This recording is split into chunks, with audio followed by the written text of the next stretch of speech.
I heard about Outriders a while back, and I thought it sounded like a dope game, but I didn't follow it heavily.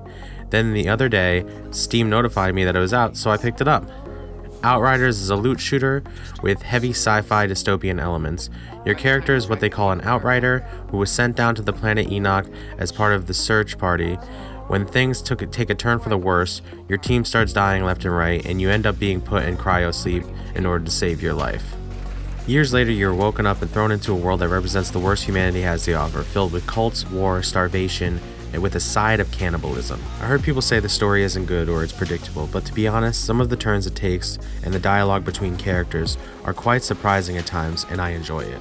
In the game, you have 4 character builds to choose from to fit your playstyle. They are Techromancer, Pyromancer, Trickster, and Devastator. I suggest you think carefully before you choose, because if you are planning on playing the game solo, you will want to be comfortable with how the class is set up for your playstyle. I made the wrong choice, and it made things a bit difficult at times when playing solo.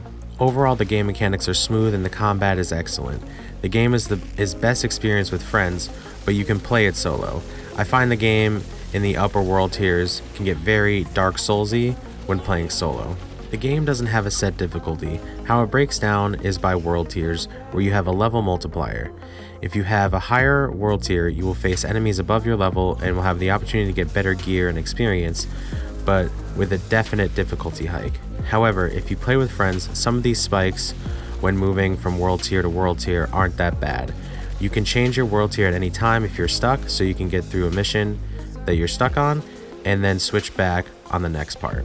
I would say a major downside for this game is the fact that you can't play the game offline. Though you can play it as a single player, you will always be connected to the internet and their servers, so if their servers are having issue, you can't play, which was an issue at launch and has been kinda iffy on some days, but overall I haven't had a ton of issues, and they constantly update on Twitter the situation that they're having, and it's a lot better than most games and gaming companies that will leave you just hanging, wondering if servers will be back on. I honestly enjoy this game a lot. I thought it was going to be more of an open world like game, but honestly I kind of like that it isn't. So many games that are made now fall into the whole open world category, and I think it's kind of hurting games a bit. They focus so much on how big they can make the world and lose sight of the more important things like mechanics and story, and just leaving the game feeling just lifeless.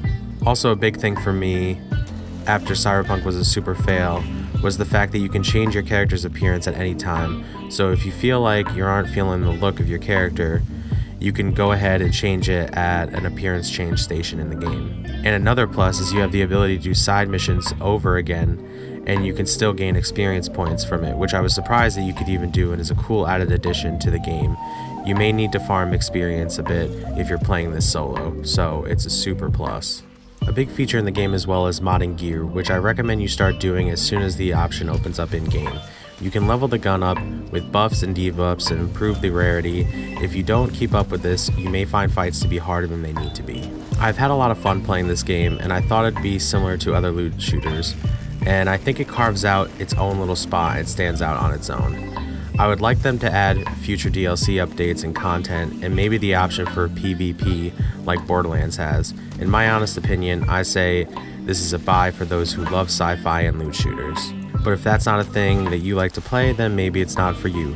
I personally think a lot of people have overreacted about the server issues, and I think they have too much time on their hands and made, some gamers, new gamers salty with all these server issues. These things happen.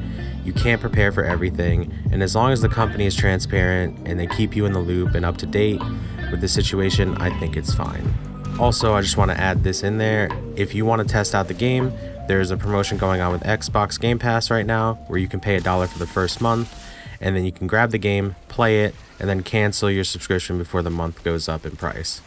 So if loot shooters are your thing and maybe you want to try something new, get Outriders. It's a solid game, and I think you will definitely enjoy it. And as always, have a great day.